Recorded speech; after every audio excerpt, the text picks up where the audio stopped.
అందరికీ నమస్కారం. Welcome back to our channel విజేత స్టడీ సర్కిల్. ఈరోజు మనం ఈ వీడియోలో ఆంధ్రప్రదేశ్ ఉద్యోగులు మరియు పెన్షనర్ల మార్చి జీతాలు పెన్షన్లకు సంబంధించిన సమాచారం వీడియోలో చూద్దాం.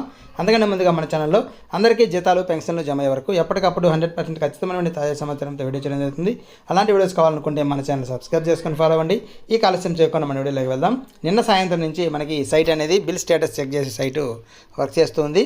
ఇక్కడ ఉదయం నుంచి చాలా బిల్స్ చెక్ చేయడం జరిగింది. ఉద్యోగులు మరియు పెన్షనర్స్ ఎవరైతే పెండింగ్లో ఉన్నాయో అవన్నీ కూడా మనకి ఇంకా వెయిటింగ్ ఫర్ ఫండ్ క్లియరెన్స్లో ఉన్నాయి. ఎటువంటి కదలిక అయితే లేదు. సాధారణంగా అయితే ఈరోజు బ్యాంక్ కూడా హాలిడే కాదు, బ్యాంక్ కూడా వర్కింగ్ డేలోనే ఉంది. అయినా కూడా మనకి బిల్లులో ఎటువంటి కదలిక అయితే లేదు. మొన్న 3వ తేదీ ఎవరికైతే జమ అయ్యో అవి మాత్రమే అలాగే ఉన్నాయి. 4వ తేదీ కానీ ఈరోజు 5వ తేదీ కానీ బిల్లులో ఎటువంటి కదలిక అయితే లేదు. ఇప్పటివరకు ఎటువంటి కదలిక లేదు కాబట్టి సాయంత్రం లోపు అయితే ఈరోజు మిగిలిన వారికి జీతాలు పెన్షన్లు జమ అయ్యే అవకాశము అయితే 100% లేదని చెప్పవచ్చు.